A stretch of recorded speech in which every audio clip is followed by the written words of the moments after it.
Sábado para cada uno de ustedes. Saludos a nuestros hermanos que se encuentran allí detrás de cámaras, donde quiera que se encuentren, en cualquier lugar del mundo.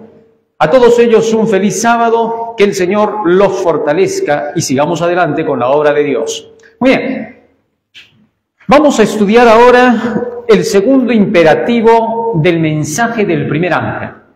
Ya hemos hablado por la mañana acerca del tema del amor. Cómo es que amamos a Dios, cómo amamos al prójimo. Y que el amor está relacionado con el temor de Dios. Ahora vamos a entrar al imperativo de dadle gloria. ¿Cómo podemos glorificar a Dios? Eso es lo que vamos a estudiar ahora. Josué, prende el reflector de acá.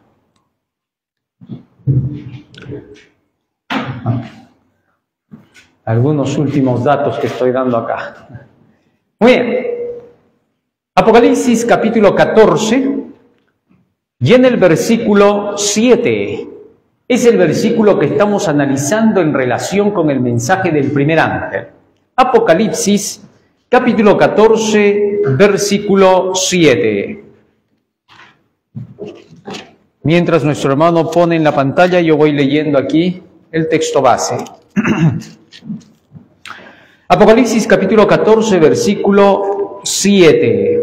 Dice el texto bíblico, diciendo a gran voz, temed a Dios y dadle gloria, porque la hora de su juicio ha llegado, y adorad a aquel que hizo los cielos, la tierra, el mar y las fuentes de las aguas. Muy bien. El temor va a producir reflexión en nosotros.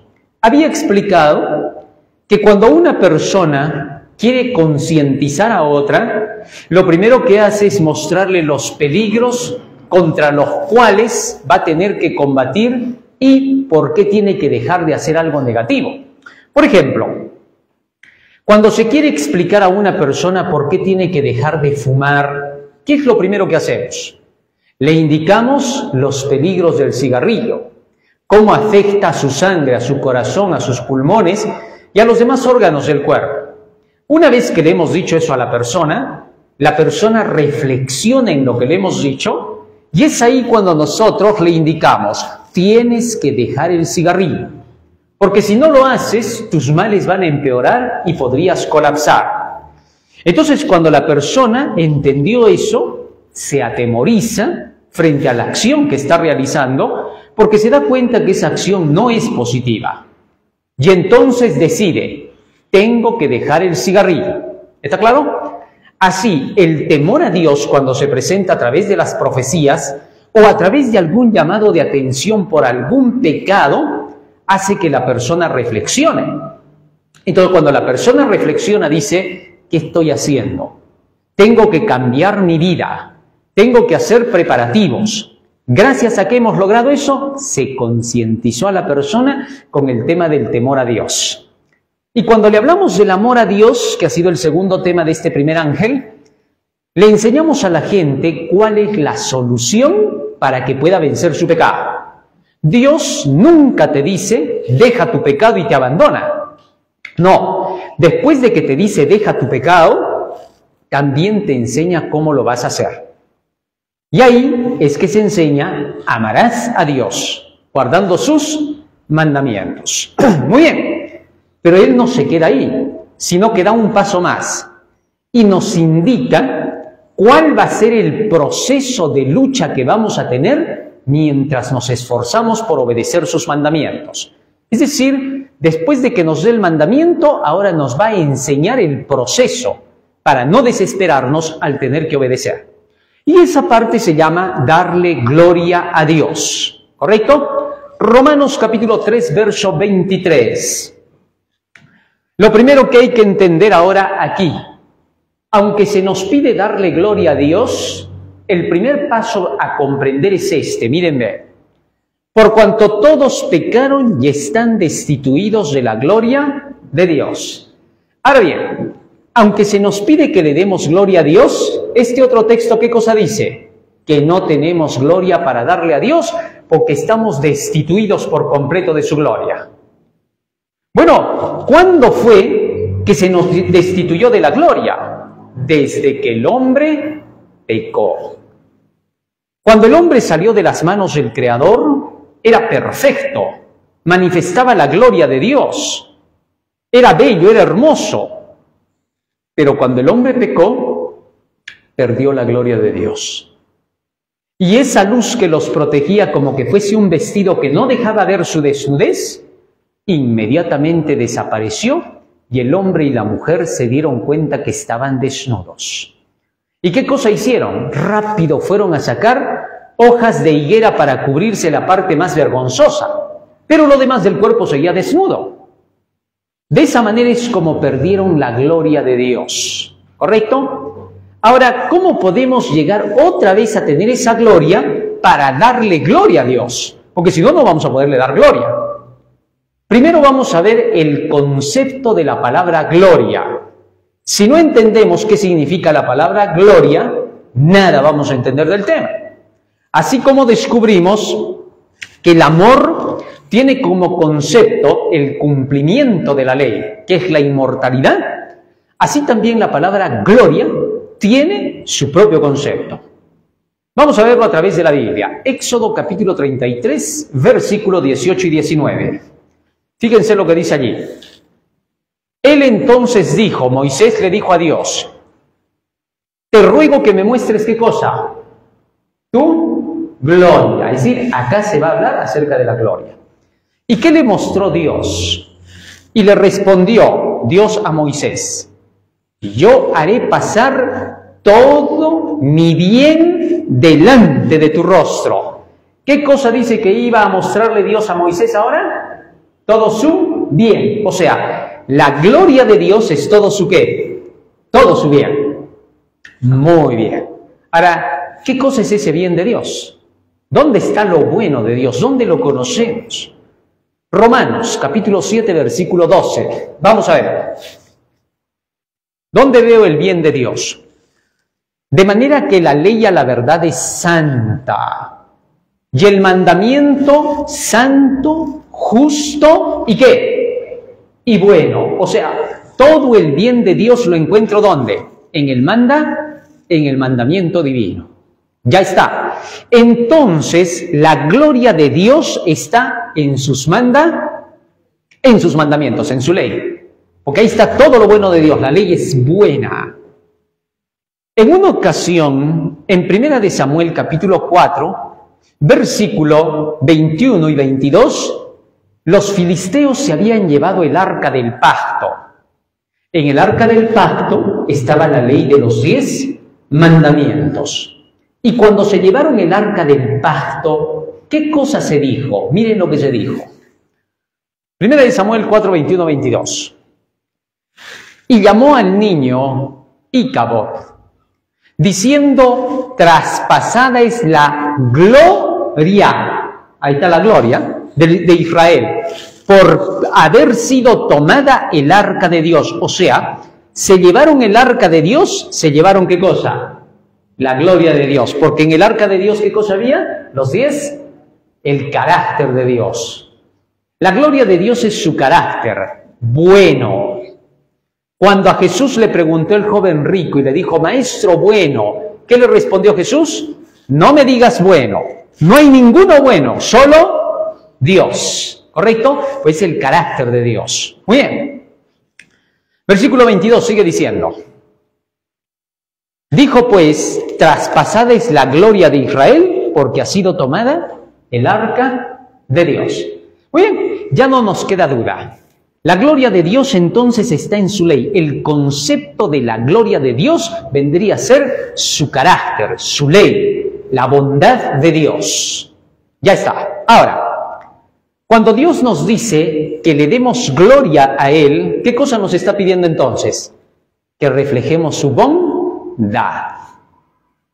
Pero ahora, ¿cómo le hago para que ese carácter, esa gloria que es la ley de Dios, esté dentro de mí para yo darle gloria a Dios? ¿Cómo hago?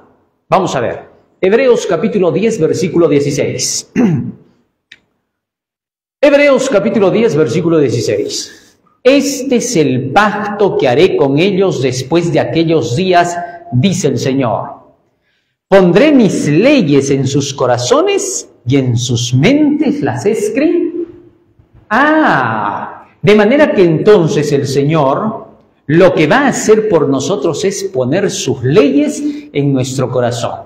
Va a escribirlas en nuestras mentes. Cuando ese acto sucede, la gloria de Dios ya está en nosotros. ¿Y cómo se va a poner eso en nuestra mente y en nuestro corazón? Veamos algunos textos que nos van a explicar el asunto. Deuteronomio capítulo 6, versículo 1 hasta el 8. Miren lo que dice acá. Estos pues son los mandamientos, estatutos y decretos que Jehová, vuestro Dios, mandó que os enseñase, está hablando Moisés, para que los pongáis por obra en la tierra la cual pasáis vosotros para tomarla. Verso 2. Para que temas a Jehová tu Dios, guardando todos sus estatutos y sus mandamientos que yo te mando. Tú, tu hijo y el hijo de tu hijo todos los días de tu vida, para que tus días sean prolongados. Oye pues, oh Israel, y cuida de ponerlos por obra, para que te vaya bien en la tierra que fluye leche y miel, y os multipliquéis como te ha dicho Jehová, el Dios de tus padres. Verso 4. Oye Israel, Jehová nuestro Dios, Jehová uno es. Verso 5. Llamarás a Jehová tu Dios de todo tu corazón, de toda tu alma y con todas tus fuerzas. Verso 6. Y estas palabras que yo te mando hoy estarán sobre tú. Miren, todo lo que el Señor primero le dijo, le estaba hablando al pueblo, ¿no? A través de Moisés. Y le dijo, ahora todo esto que yo te estoy mandando, desde este momento va a estar ¿dónde? O sea que cuando escuchamos los mandamientos de Dios, recién se graban en nuestro corazón. Los mandamientos de Dios los obtenemos a través de la Santa Biblia. Mientras estudiamos la Biblia, el conocimiento que vamos obteniendo se va grabando en nuestro corazón. Así es como se graban las palabras de Dios en la mente y el corazón del hombre. No es que Dios mágicamente los pone dentro de ti, no, sino a través de su enseñanza. Entiéndase bien. Seguimos leyendo, versos 7 y 8. Y las repetirás a tus hijos y hablarás de ellas estando en tu casa. ¿Qué cosa es lo siguiente que tienen que hacer, dicen los padres? Repetir lo que oyeron. Y andando por el camino y al acostarte y cuando te levantes. Verso 8. Y las atarás como una señal en tu mano y estarán como frontales entre tus ojos. ¿Qué cosa significa para nosotros todo esto? Que es todo el proceso en el que Dios traslada su conocimiento, su ley, a través de la mente humana. Versículo 9. Termina diciendo: las escribirás en los postes de tu casa y en tus puertas. ¿Para qué tenían que estar escritas en los postes y en las puertas? Para que nunca se olviden sus hijos y ellos las leyes de Dios. Así cuando las estaban viendo constantemente se iban grabando en la mente y en el corazón. Bueno, entonces cuando en el nuevo pacto Dios dice que va a poner sus leyes en nuestra mente y en nuestro corazón, quiere decir que con el Evangelio, que es el nuevo pacto, se va a trasladar las enseñanzas del Evangelio trayendo las leyes de Dios a nuestra mente y a nuestro corazón. Ya está. Hasta ahí ya sabemos cómo se tiene la gloria de Dios dentro de nosotros. Una vez que ya tenemos esa gloria de Dios en nosotros, ¿qué tenemos que hacer? San Juan 15:8. Fíjense ahora lo que dice acá. San Juan 15:8. En esto es glorificado mi Padre, en que llevéis mucho fruto y seáis así mis discípulos. Ahora que ya tenemos la gloria de Dios, el conocimiento del Evangelio, de sus leyes, Dios quiere que llevemos mucho fruto. ¿Y cómo se va a llevar a cabo esos frutos? Miren cómo. San Juan capítulo 15, versículo 4. Seguimos ahí mismo. Todo el capítulo 15 de San Juan nos va a explicar este asunto. Permaneced en mí, dice Jesús, y yo en vosotros. Como el pámpano no puede llevar fruto por sí mismo, si no permanece en la vid, así tampoco vosotros, si no permanecéis en mí. La vid es el tronco, los pámpanos son las ramas. Para que las ramas produzcan fruto, se alimentan del tronco. Así Jesús está diciendo, yo soy el tronco y ustedes son las ramas. Permanezcan en mí y darán mucho fruto. ¿Correcto? Sigue diciendo ahora. Verso 5. Yo soy la vid, vosotros los pámpanos. El que permanece en mí y yo en él, este lleva mucho fruto, porque separados de mí, nada podéis hacer. Versículo 10. ¿Cómo permanecemos en él? Si guardareis mis mandamientos, permaneceréis en mi amor. Así como yo he guardado los mandamientos de mi Padre y permanezco en su amor. Entonces, cuando Cristo dice, permanezcan en mí y yo voy a permanecer en ustedes, está diciendo, llénense de mi palabra y yo ya voy a estar con ustedes.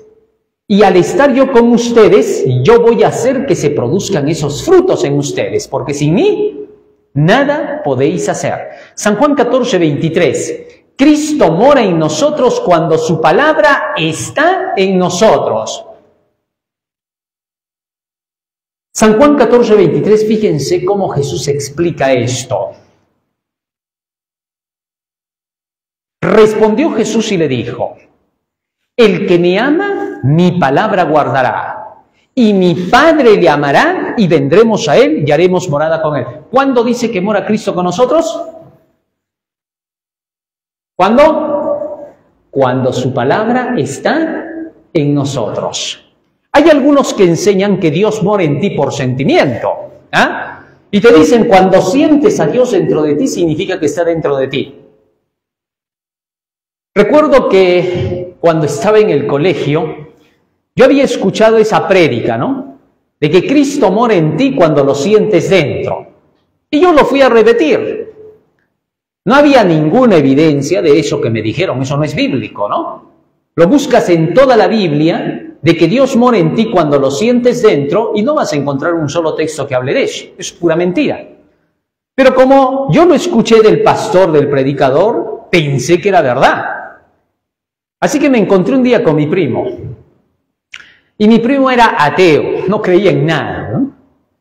Y entonces me dice, yo no creo en Dios, a ver, pruébame que existe Dios. ¿Tú cómo sabes que existe? Y yo le dije así, ¿no? Porque lo siento, y eso que yo no sentía nada.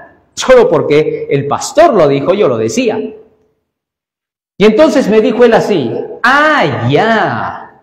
Entonces el día que yo lo sienta, vengo, te busco para que me enseñes de tu Biblia, ¿ya? Ahorita no siento nada.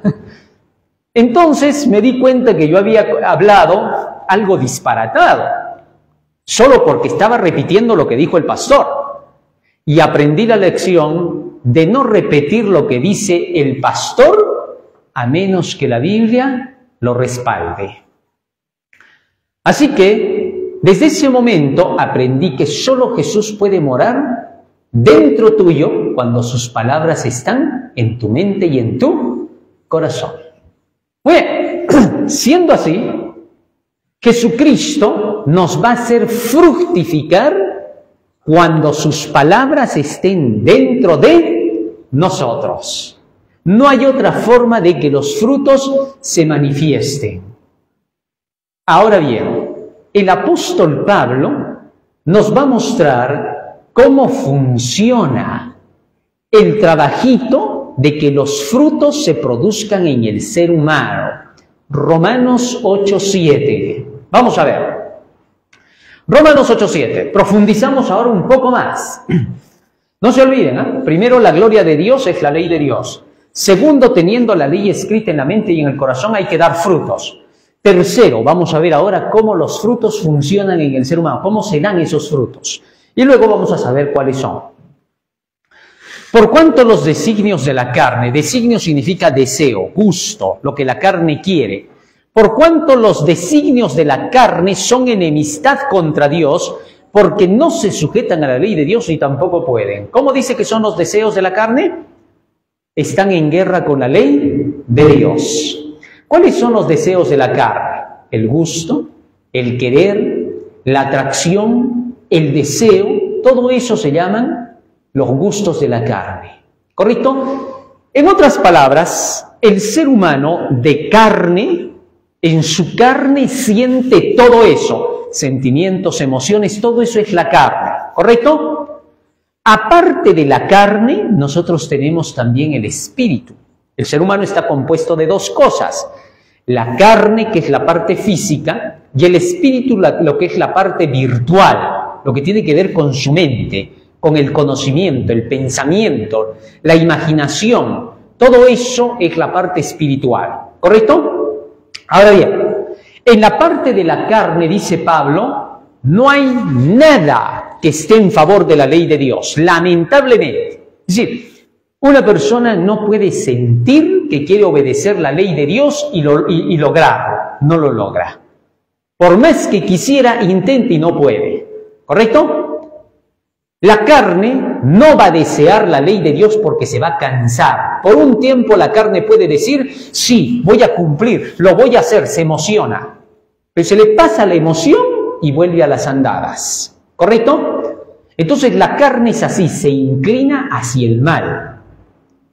Ahora, la parte del espíritu se va a inclinar a lo que conozca.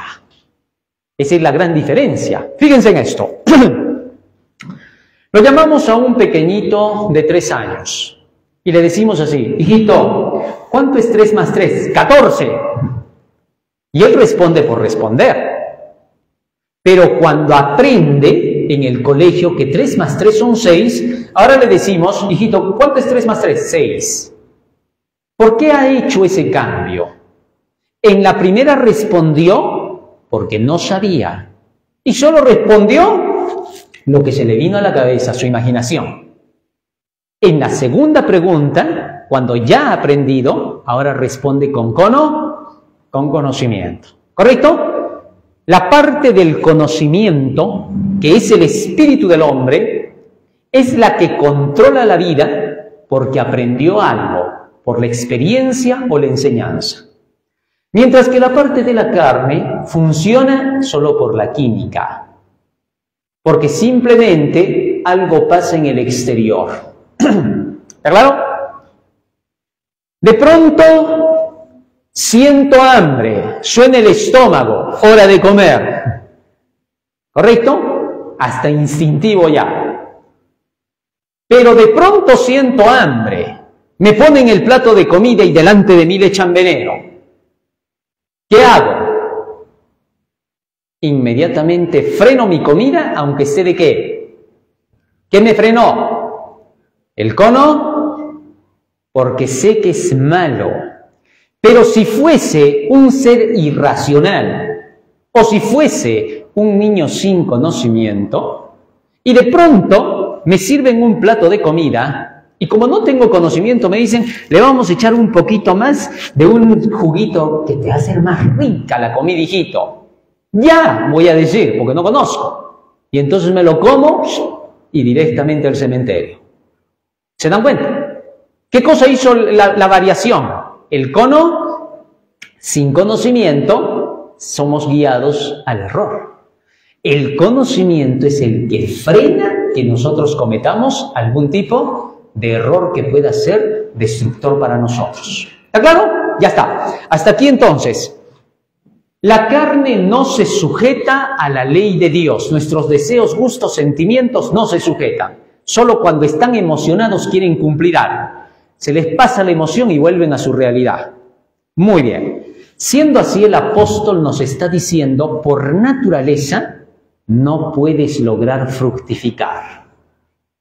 Tiene que haber otro elemento que te ayude a producir los buenos frutos. ¿Cuáles son los frutos? Vamos ahora a Gálatas 5, 19 al 23. Hay 2 tipos de frutos que menciona la Biblia. Los frutos de la carne y los frutos del Espíritu. Vamos a ver. Y manifiestas son las obras de la carne. Estos van a ser los frutos de la carne, las acciones de la carne. Que son adulterio, fornicación, inmundicia, lascivia, todo lo que tiene que ver con actos carnales. ¿Correcto? Sigue diciendo más. idolatría, hechicería, enemistades, pleitos, celos, iras, contiendas, disensiones, herejías, todas esas acciones negativas contra toda virtud. Más aún, envidia, homicidio, borrachera, orgía y cosas semejantes a estas, acerca de las cuales os amonesto, como ya os lo he dicho antes, que los que practican tales cosas no heredarán el reino de Dios. Toda esta lista negativa son los frutos de la carne. Es decir, ni siquiera te tienen que enseñar esto que te nace de por sí. ¿Por qué? Porque es la naturaleza humana. Cuando uno conoce su propia naturaleza, cómo somos los seres humanos, hay etapas en nuestra vida. Cuando llega el tiempo en que las hormonas comienzan a funcionar en el cuerpo, nos van a llamar a muchas de estas acciones. Pero ¿qué cosa es lo que va a frenar esas acciones? La educación, los principios, ¿no? Entonces vamos a aprender que las hormonas no mandan, que nosotros mandamos sobre ellas. ¿Está claro? Y se va a regular el comportamiento humano. Recuérdese que las hormonas hacen la variación en el comportamiento del joven. Cuando ya empieza a producirse en abundancia, cuando llega la etapa de la adolescencia, en la pubertad, adolescencia hasta la juventud, la personalidad va a ir tomando forma. Y si hay control y hay educación y orientación, entonces la personalidad se define bien. Pero si no hay control, nos dispara, nos puede llevar a la fiesta, a la diversión, la discoteca, todo tipo de placeres, y hasta podría llevar a actitudes negativas contra la moral y las buenas costumbres llamadas así en el mundo. ¿Correcto? Entonces la educación hace el cambio. Tal es así que el apóstol Pablo muestra lo que por naturaleza tiene toda la humanidad por haber sido mal educada sin el Espíritu de Dios. ¿Correcto? Porque ni aún la educación de las mejores casas frena todas estas malas acciones. Se necesita más. Muy bien, todo esto es fruto de la carne, repito, y muchas veces sale de por sí. Es decir, ni siquiera te esfuerzas, se te sale de por sí. Eso es lo peor, ¿no? Y el apóstol Pablo, cuando se veía en esa situación, ¿qué decía? Romanos capítulo 7, verso 14 al 23. Miren lo que decía. Romanos 7, 14 al 23. Porque sabemos que la ley es espiritual, mas yo soy carnal vendido al pecado. Verso 15.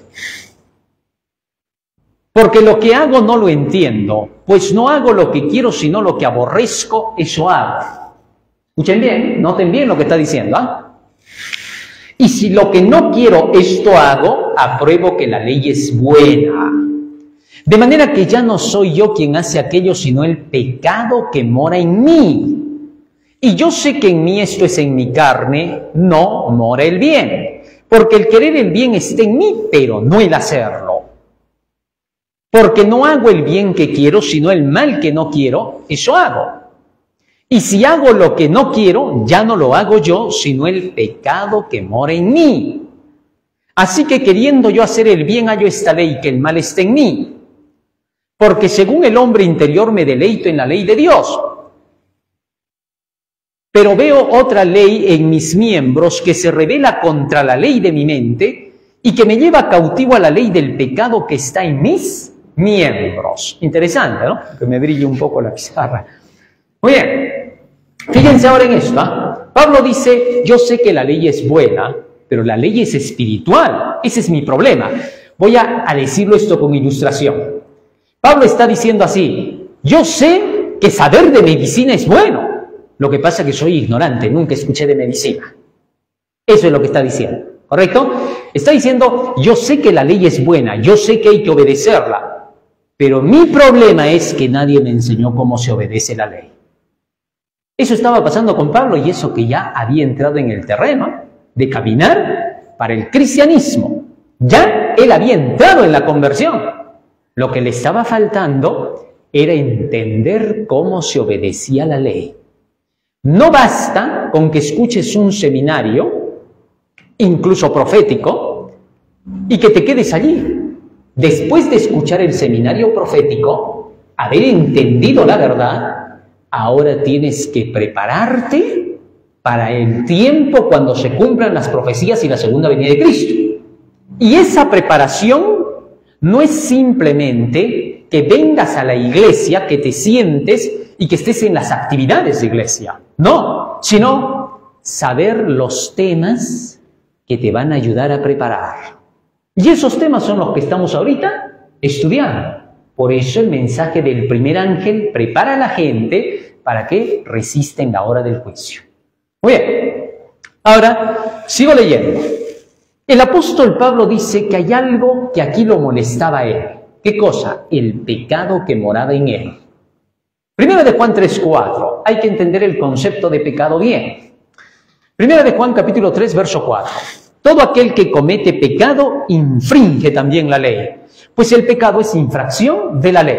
Ahora bien, siendo que el pecado es desobediencia a la ley, es lo contrario de lo que la ley dice, y aquí quiero que por favor tomen esto en cuenta, ¿ya? El pecado es lo contrario de lo que la ley dice. Y eso es lo que hemos aprendido desde chiquitos. En nuestras casas hemos escuchado palabras que no son buenas de repente, chistes que no son buenos, con nuestros amigos, con los vecinos, en nuestras reuniones sociales, en el colegio, en la universidad, en el trabajo, en el desarrollo de la vida diaria, y nos hemos llenado de eso sin querer. A veces estamos en el carro y estamos escuchando la música esa que está de moda, ¿no? Que por cierto esa música ya es una inmundicia, porque es pornografía en forma de música, ¿no? Te hablan de todo lo que tiene que ver con pornografía, pero cantando. Ya es exagerado, y hasta incluso groserías y malas palabras en esas canciones, ¿no? Pero a veces tú subiste al carro, al bus, tienes que ir a tu trabajo, y ahí está sonando, ¿no? Y todo eso se está metiendo en tu cabeza. No podemos evitarlo. Hay muchas cosas que no se pueden evitar, más aún si todavía estamos en medio de las ciudades, ¿no es cierto? Ya. Todo eso se llama el pecado que mora en mí. Toda la transgresión de la ley, que está entrando a través de palabras, a través de música.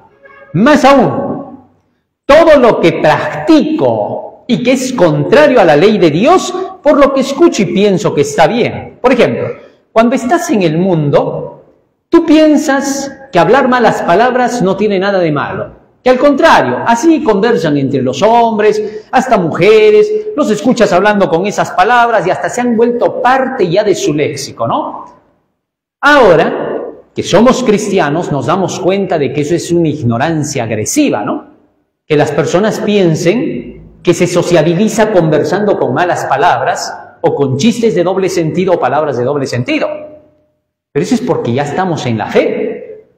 Pero en el mundo, normalmente, la gente piensa que así es la forma de conversar. Así conversan contentos y tranquilos ellos, bueno. Ahora, resulta que más allá de eso, han habido prácticas que tú creías que eran buenas. El irte a la fiesta, tomar tus copas y llevar muchas prácticas que el mundo lleva. Entonces todo eso ya ha formado parte de tu vida. Y por eso Pablo decía, yo sé que en mi carne no mora el bien. Ahora el pecado mora en mí. Y encima de eso te cargas la herencia pecaminosa de tus padres. Para remate, ¿no? Ahora, la herencia pecaminosa no te hace todavía un pecador que ha desobedecido la ley. Cuidado, no hay que confundir. La herencia pecaminosa, hasta Jesucristo la cargó, que es la debilidad humana con todo aquello que carga de la herencia de sus padres que ya hicieron de mal.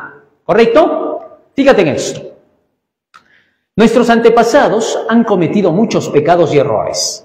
Supongamos que nuestros antepasados gustaban del licor, porque creían que había que tomarlo porque era parte de la vida.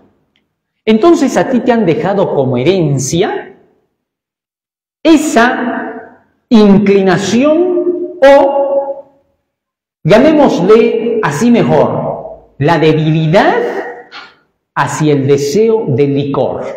¿Correcto? Y ahora tú tienes 3 hermanos aparte de ti. Puede que ellos 3 no carguen con ese punto de debilidad, pero puede que a ti te haya tocado eso por la herencia. Y de los 4 hermanos que nacen de padres que les gustó el licor, solo uno tiene apego por el licor. ¿Está claro? Los otros no. Entonces, como tú te cargas ese apego por el licor, lo heredaste de tus padres. Eso se llama cargar con la naturaleza caída y pecaminosa. Pero, por más de que tú tuvieras esa debilidad, eso no prueba que tengas que caer en esa debilidad. ¿Me entendiste? No prueba que tengas que volverte un borracho o un alcohólico. No prueba. Solamente es debilidad que cargas. Porque aunque tengas esa debilidad, puedes derrotarla con el poder que Dios te dará a través de su palabra. Eso lo vamos a ver en un momento. Ahora, ¿por qué estoy poniendo esa ilustración? Porque hasta Jesús, cuando ve sus antepasados, incluso eso dice en el Deseado de todas las gentes, Elena de White, dice, los antepasados de Jesús, ¿quién eran? David. ¿Qué pecados cometió David que son los más escandalosos en la Biblia? Adulterio con Betsabé y asesinato ¿a quién? A Urías Eteo, al marido de Betsabé, para librar pues su pecado, ¿no? Era descendiente de Salomón. ¿Qué pecados tenía Salomón? ¿Se acuerdan? Llegó a volverse adorador de ídolos. 700 mujeres, 300 concubinas. Y como adoró a Moloch, significa que practicó el homosexualismo. O sea, todo eso Salomón, ¿eh? Y todos esos genes los cargaba Jesús. Otra antepasada de Jesús, ¿quién era? Rahab. Y Jesús cargaba la herencia de Rahab, que era ramera. Otros antepasados de Jesús, miren en la historia y se van a encontrar horrores. Antepasados de Jesús, ¿eh? Y él cargaba esa herencia dentro de él. Y a pesar de que cargaba toda esa herencia dentro de él, pregunto, ¿en qué momento Jesús pecó? Nunca. ¿En algún momento se desvió Jesús del camino? Nunca. Y eso que cargaba con toda la herencia de sus antepasados. Ya, ¿eso qué significa para nosotros? Que nosotros podemos cargar toda una herencia de pecadores, que son nuestros abuelos, bisabuelos, no sabemos cómo han sido. Y cargamos todo eso. ¿Eso es pretexto para que pequemos? No, Señor. Romanos 8.3, miren a Jesús. Romanos 8.3. Por eso necesitamos entender bien estas cosas, que son doctrina bíblica para poder comprender cómo hacemos el cambio. Porque lo que era imposible para la ley, por cuanto era débil por la carne, Dios enviando a su Hijo en semejanza de carne de pecado. ¿Cómo vino Cristo? En carne pecaminosa. Es decir, que Jesús cargaba todas las debilidades que todo ser humano carga.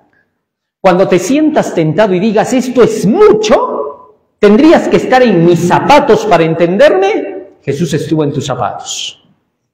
¿Por qué? Cargaba toda la herencia pecaminosa del hombre.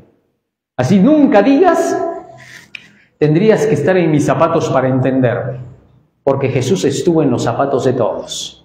Así que a Él no le podemos decir no se puede. Él dijo todo lo puede, así que todo se puede. Y a causa del pecado condenó al pecado en la carne. Muy bien, hasta aquí. Son las obras o frutos de la carne, ¿correcto?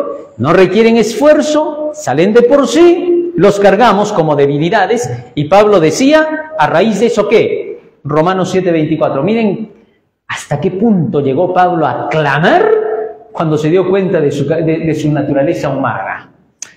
Miserable de mí, ¿quién me librará de este cuerpo? ¿De qué dice? O sea, esto es horroroso, ¿eh? O sea, Pablo llegó a la desesperación. Entró en un terreno donde decía, ¿y ahora cómo me salvo de esta? ¿Ah? Muy bien, paramos ahí y ahora vámonos a los frutos del Espíritu. Y ahí vamos a descubrir cómo Pablo derrotó el mal, ¿correcto? Muy bien. Gálatas capítulo 5, versículo 22-23. Fíjense lo que dice ahora acá. Mas el fruto del Espíritu es amor. En otras palabras, lo que está diciendo Pablo es esto. Si tienes al Espíritu Santo contigo, esto se verá en tu vida. ¿Qué? Amor, gozo, paz, paciencia, benignidad, bondad, fe, mansedumbre, templanza. Contra tales cosas no hay.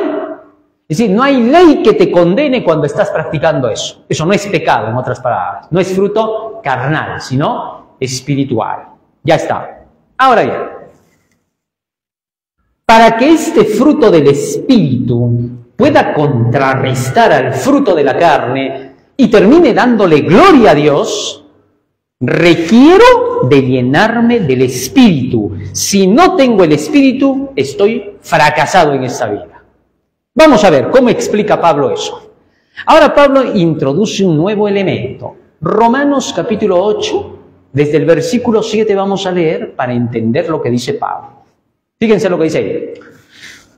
Por cuanto los designios, los deseos de la carne, ya dijimos, son enemistad contra Dios, porque no se sujetan a la ley de Dios, ni tampoco puede. Si la carne y el espíritu son dos enemigos imposibles de conciliar, son como Jesús y el diablo, ¿correcto? No se concilian.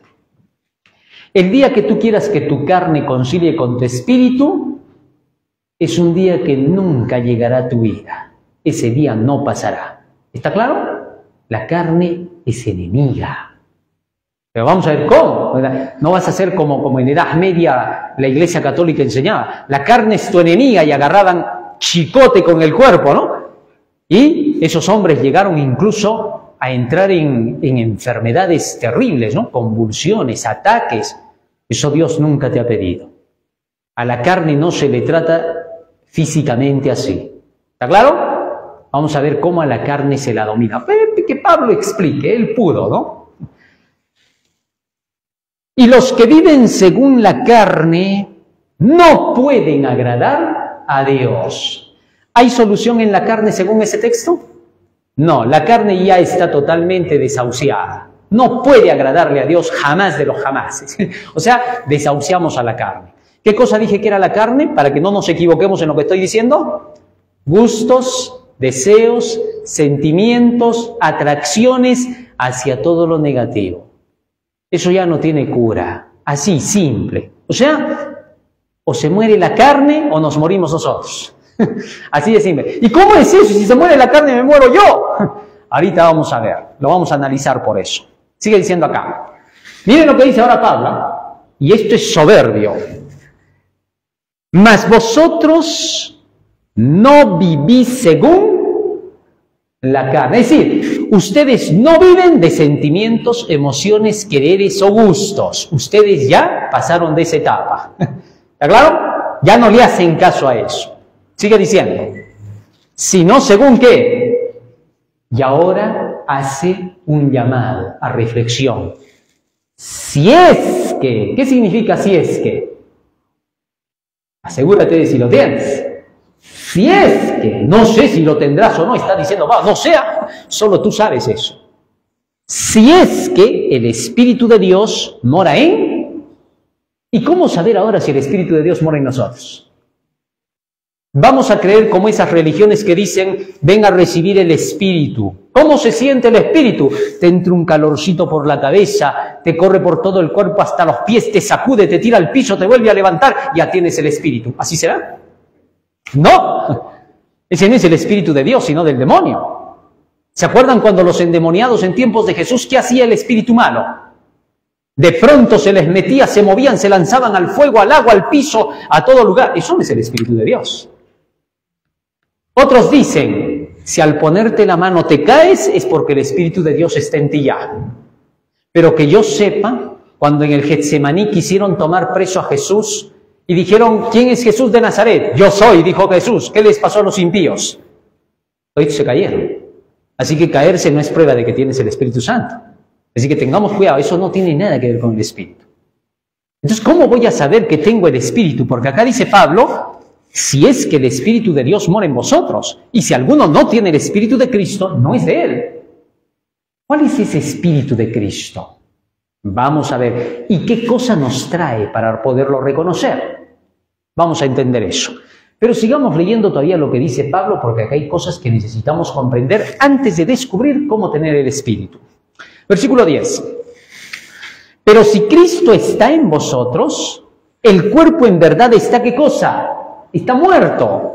Está muerto a causa del pecado. Mas el espíritu vive a causa de la justicia. Verso 11.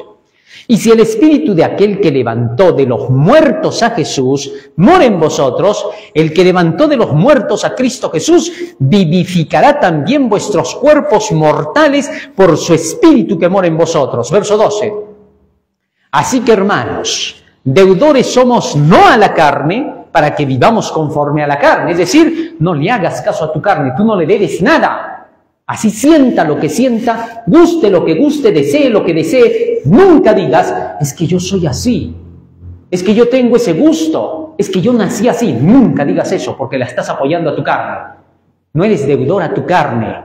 Nunca la defiendas. Acúsala, arrincónala y que muera.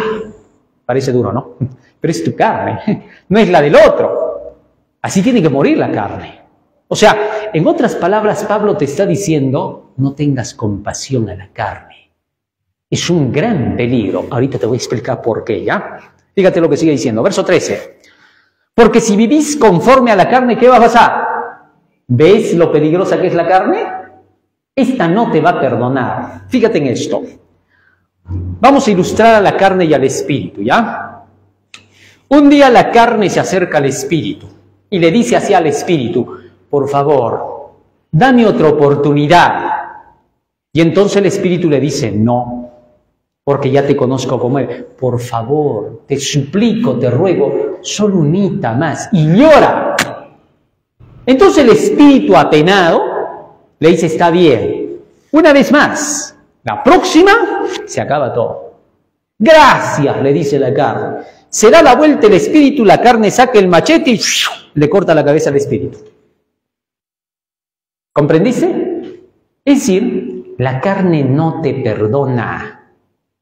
El espíritu es el que se anda conmoviendo y lo malogra todo. Por eso, sabiendo que la carne es la enemiga, cuando la carne te pida piedad, no le des piedad.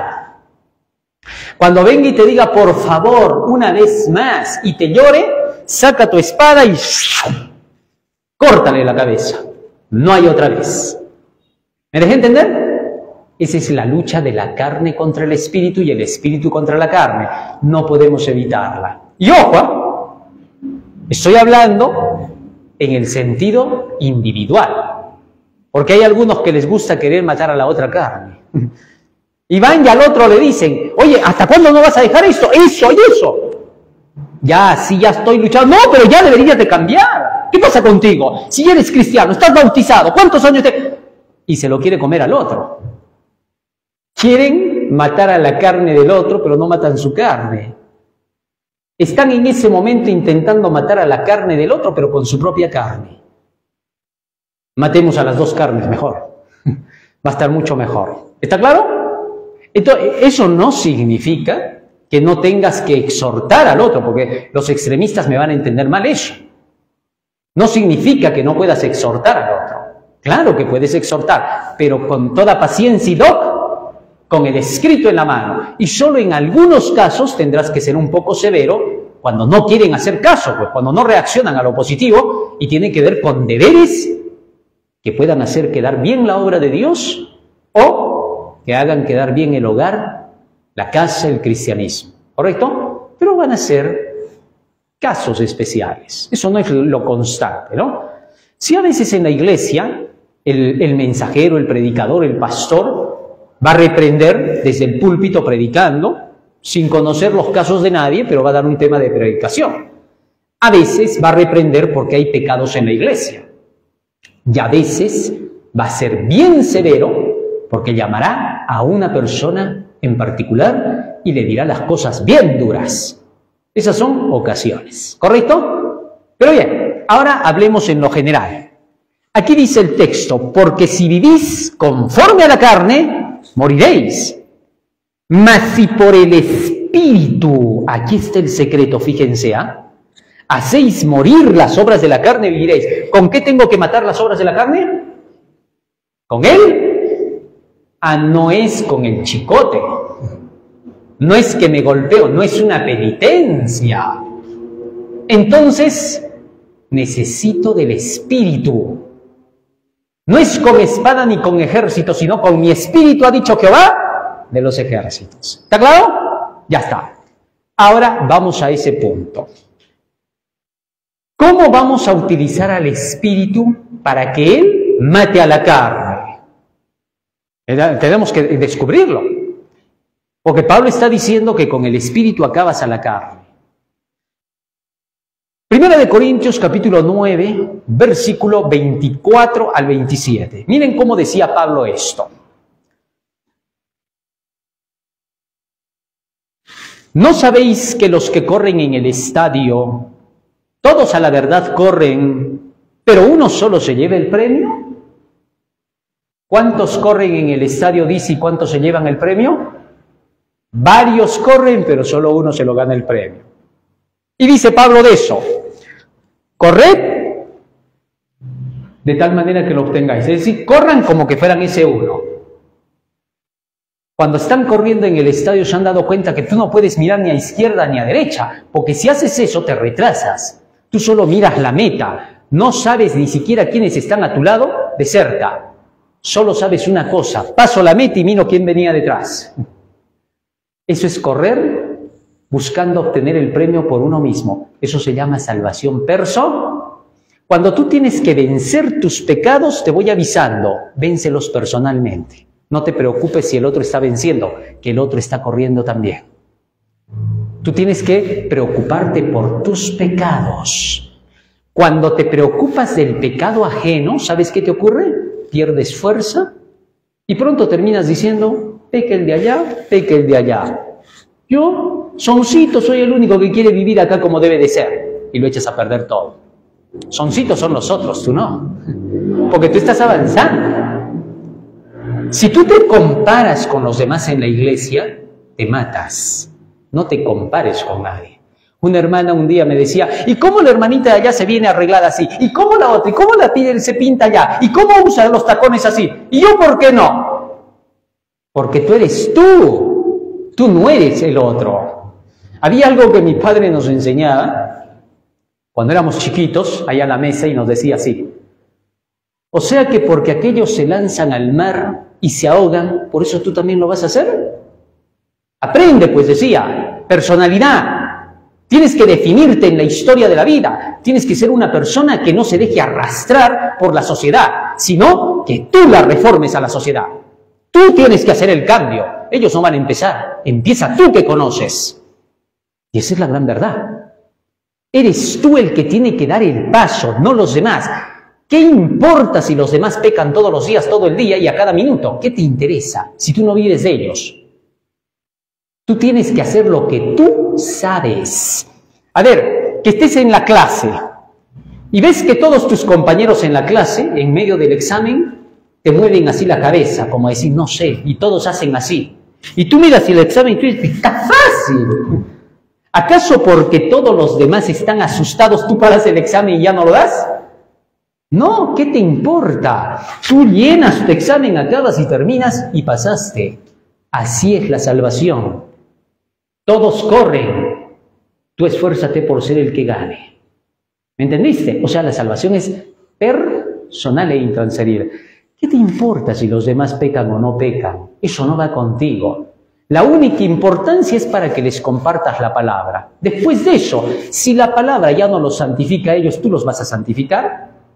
Si tú ves que una persona lee la Biblia todos los días y no cambia, si lo que este libro no puede, ¿tú lo vas a hacer? ¿El pastor lo va a hacer? No, señor. Lo que este libro no logra, no lo logra nadie en la tierra y es por gusto. Te pueden poner una pistola delante, pero vas a obedecer solo superficialmente. Pero en cambio, cuando entiendes el libro y deseas cumplirlo, recién lo logras. La salvación es que tú leas tu libro para ti, por favor. ¿Correcto? Tú no lo lees para el otro, porque hay algunos que leen Ah, este texto se aplica al fulano. Quiero verlo. Cuando lo ven. ¿Me puedes explicar ese texto? Ahí así le pregunta, ¿no? Y el otro, bueno, aquí dice, ya. Así es entonces. ¿Y cumples? Y al pobre le hacen pisar el palito porque el otro termina leyendo el texto y explicándolo todavía. Quieren tomarle el pelo. Pero te voy a decir una cosa. La persona a quien tú le mostraste la Biblia, lo lee, se puede poner hasta colorado porque le has hecho leer su pecado. Sí, puede ser, ¿eh? Pero tú que le has hecho eso, sales ese día condenado. Mientras él sale santificado porque la verdad lo convirtió. ¿Quién perdió?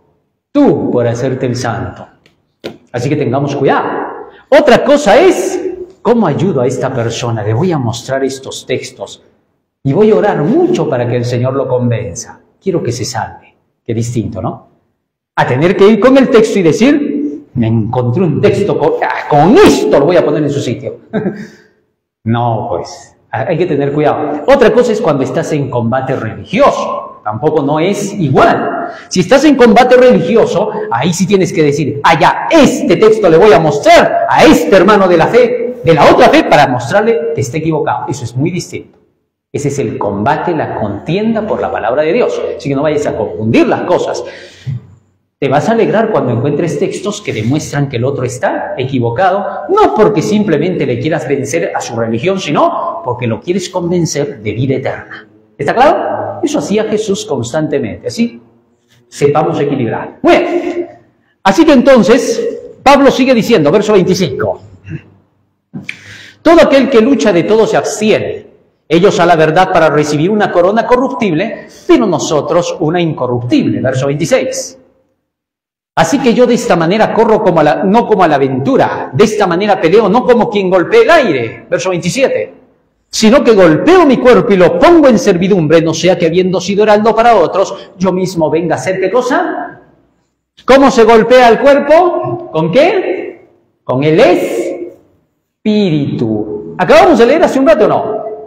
Dice, mata los deseos de la carne con el espíritu. Golpeo a mi cuerpo con el espíritu. A mi carne.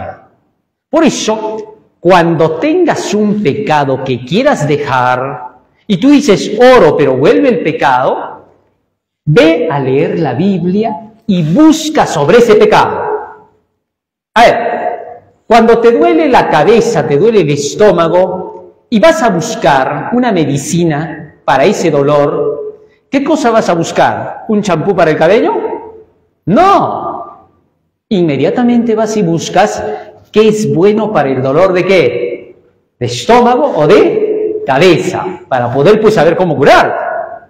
De igual manera sucede con la Biblia. Si estoy en un pecado, debo de ir y leer más sobre ese pecado en la Biblia, en lugar de escapar. Porque hay algunos que piden perdón al Señor. Señor, perdóname por este pecado, ya no lo quiero cometer, ayúdame a vencer. Y cuando están leyendo sobre la Biblia sobre ese pecado, cambian de lugar. Vuelven a encontrar otro sitio que sigue hablando de lo mismo, cierran la Biblia y se van con el espíritu de profecía.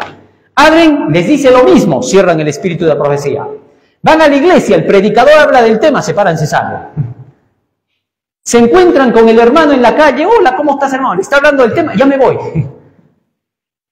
¿Por qué pidieron ayuda para vencer el pecado si cuando les está llegando la ayuda se escapan de la ayuda?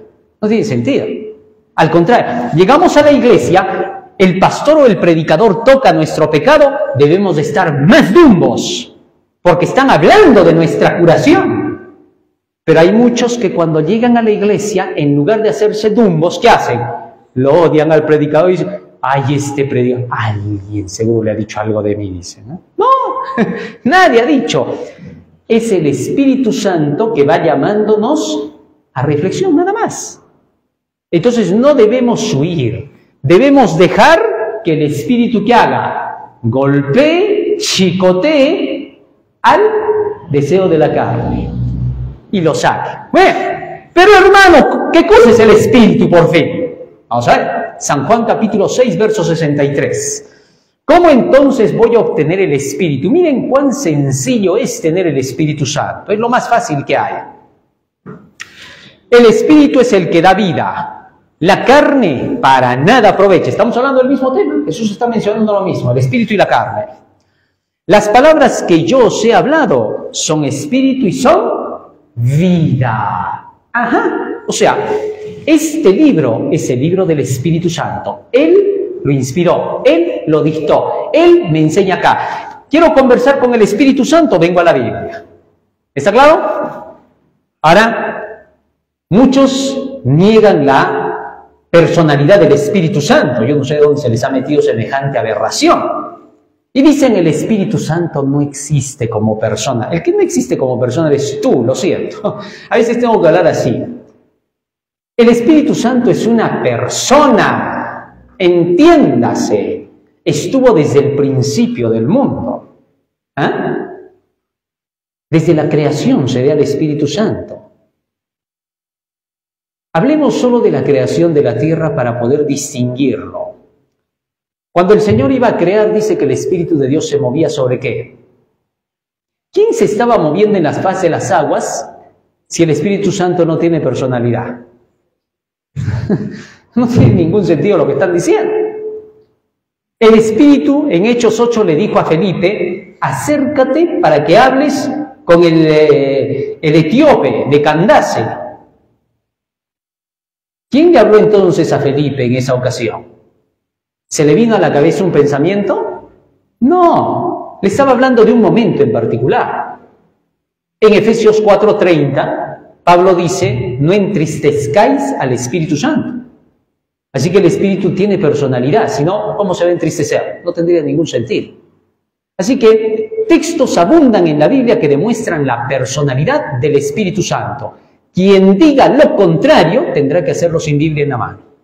Y va a tener que dar unas explicaciones. La mentira siempre necesita una explicación larga. La verdad, un par de textos y está demostrada. ¿Está claro? Así que, cuidado con esas ideas que niegan al Espíritu Santo. Porque es el Espíritu Santo la clave para los últimos días. Muy bien, pero ahora repito que el Espíritu Santo inspiró este libro. Por tanto, todas las palabras que están acá son chicote, martillo para el pecado. Jeremías, capítulo 23, verso 29. Miren lo que hace la palabra de Dios. ¿No es mi palabra como fuego, dice Jehová, y como martillo que quebranta la piedra? Así que la palabra de Dios es capaz de romper cualquier idea negativa. Conclusión. Por más que estemos llenos, como decía Pablo, del pecado que mora en mí, es decir, todos los errores que aprendí en la vida, por más que así sea, Proverbios 19, 21, miren lo que dice. Proverbios 19, 21. Proverbios 19, 21. Muchos pensamientos hay en el corazón del hombre, mucho pecado, mas el consejo de Jehová permanecerá, mas la palabra de Dios permanecerá. En mi corazón he guardado tus dichos para no pecar contra ti. Y cerramos nuestro tema con el último punto. Para producir los frutos del Espíritu, ¿se necesita esfuerzo de parte del hombre?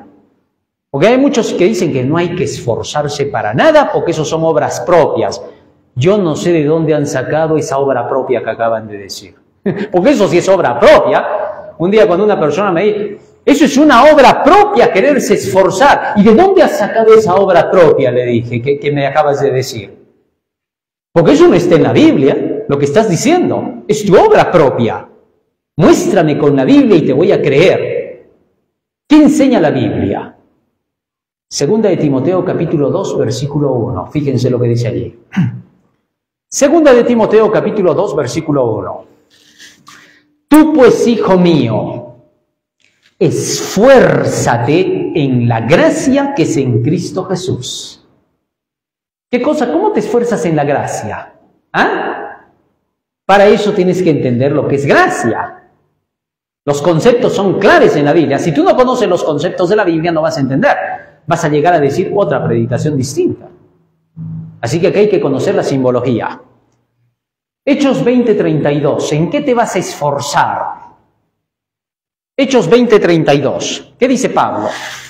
Y ahora, hermanos, os encomiendo a Dios y a la palabra de su gracia, que tiene poder para sobreedificaros y daros herencia con todos los santificados. ¿De qué está hablando? La palabra de Dios, la gracia de Dios, que te da poder para ser santificado. Entonces, esfuérzate en la gracia. ¿Qué cosa está diciendo Pablo a Timoteo? Esfuérzate en lo que te enseña y te pide la palabra de Dios. Así que, ¿quién ha enseñado que no hay que esforzarse para obedecer lo que dice la Biblia? Josué, capítulo 1, versículo 7. Fíjense lo que dice allí. Solamente esfuérzate y sé muy valiente para cuidar de hacer conforme a toda la ley que mi siervo Moisés te mandó. No te apartes de ella ni a diestra ni a siniestra para que seas prosperado en todas las cosas que emprendieres. ¿Hay que esforzarse para poder estar en la ley de Dios o no? Así que, cuidado con los que dicen que no te esfuerces para obedecer, que eso es obra propia. Mentira, eso lo dicen solo los legalistas. No les creas.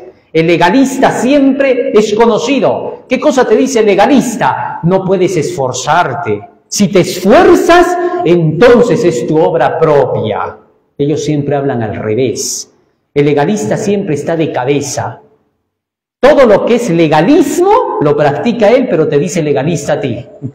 Cada vez que te diga legalista por lo que tú vas haciendo de lo que dice la Biblia, ya sabes que él es el legalista. Nunca te vas a confundir. Al legalista lo conoces a leguas. Así de sencillo. Muy bien. Primera de Timoteo 1:7.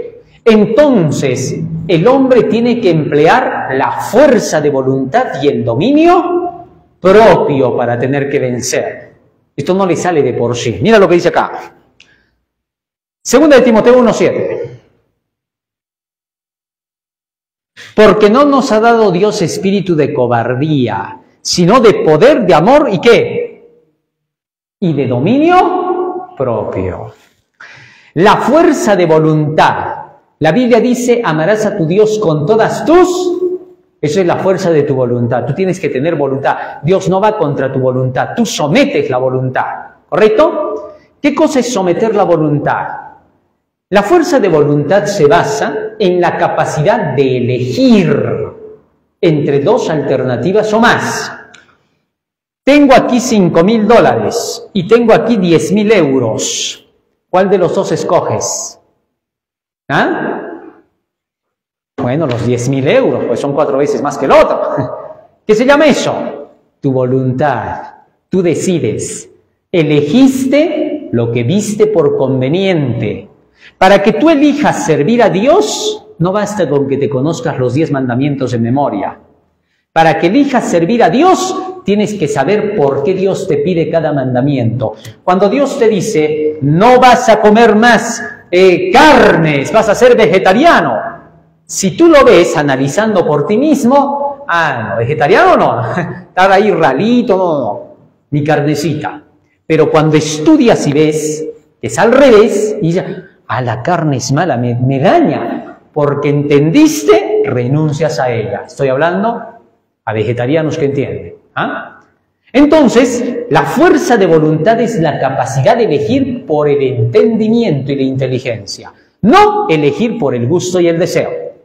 Cuidado, una mala elección es elegir con el gusto y el deseo, no es elegir en realidad, es inclinarse por el gusto nada más. Pero elección solo es cuando por comprensión ves qué cosa es lo correcto y qué es lo incorrecto, disciernes y lo tomas. ¿Ya? Eso es fuerza de voluntad, capacidad de elegir. Dominio propio, ¿qué cosa es? Es el sometimiento hacia lo más sabio que tú. ¿Está claro? ¿Cómo es eso? Fíjense, lo voy a ilustrar para que sea más fácil. Supongamos que el profesor esté en la clase y llama a uno de sus alumnos.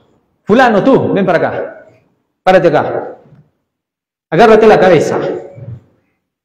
Inmediatamente se agarra la cabeza. Ahora agárrate las rodillas. Y se agarra las rodillas. Ahora échate al piso. Y se echa al piso. ¿Por qué lo hace? Punto 1. Punto 2. Viene uno de los compañeros que están en el recreo y lo llama al mismo compañero, Juliano, ven para acá. Y viene, agárrate la cabeza, agárrate tú, pues. Agárrate las rodillas, estás loco, échate al piso, ¿por qué no te echas tú mejor? ¿Por qué en la primera obedeció y por qué en la segunda no lo hace? Si son las mismas órdenes. ¿Ah? Sencillo, porque en la primera él sabía que el profesor le está diciendo como profesor, por algo sabio, porque le va a dar una clase. En la segunda lo dice su compañero y sabe que el compañero solo lo puede hacer por burlarse. No le interesa para qué hace. Pero le dijo lo mismo. Puede decir lo mismo, pero el dominio propio solo funcionará cuando el más sabio te lo diga. ¿Está claro? Así, cuando leas la Biblia y la entiendas y veas que tiene sabiduría, te vas a someter a ella sin contradecirle. ¿Por qué? Porque te darás cuenta que es vida eterna. Así que asegúrate de creer en la Biblia y no tanto en la moral de la Biblia. ¿Cuándo entonces voy a creer en la moral de la Biblia? Cuando cree en la Biblia. ¿Eso qué cosa quiere decir?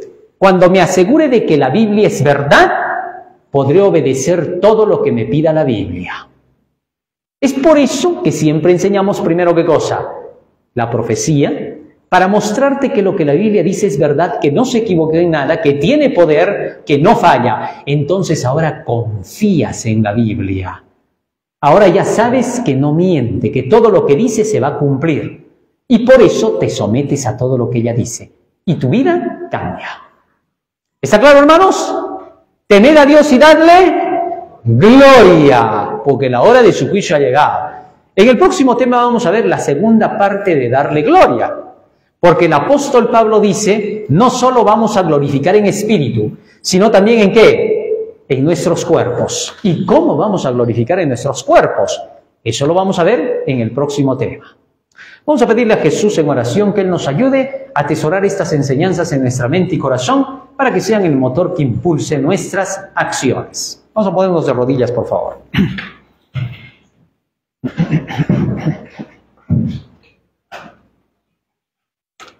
Bondadoso Padre que moras en los cielos, estamos agradecidos a ti porque nos das la vida y la salud y porque nos haces comprender las maravillas de tu ley.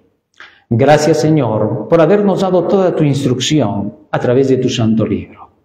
Te rogamos ahora que nos ayudes a compartir estas verdades, a practicarlas en nuestra vida cada día individualmente, luchando cada uno por nuestra propia salvación, a fin de que, Señor, el día que tú vengas podamos dar una respuesta directa a la pregunta que nos harás individualmente, si hemos guardado tus mandamientos para poder entrar en el cielo.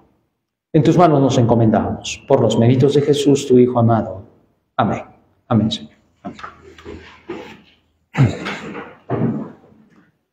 Muy bien, queridos hermanos, no se retiren, por favor, sobre todo nuestros hermanos que están allá detrás de cámaras, no se retiren de la sintonía, que en breves momentos ya estamos con la despedida del Día del Señor. Amén.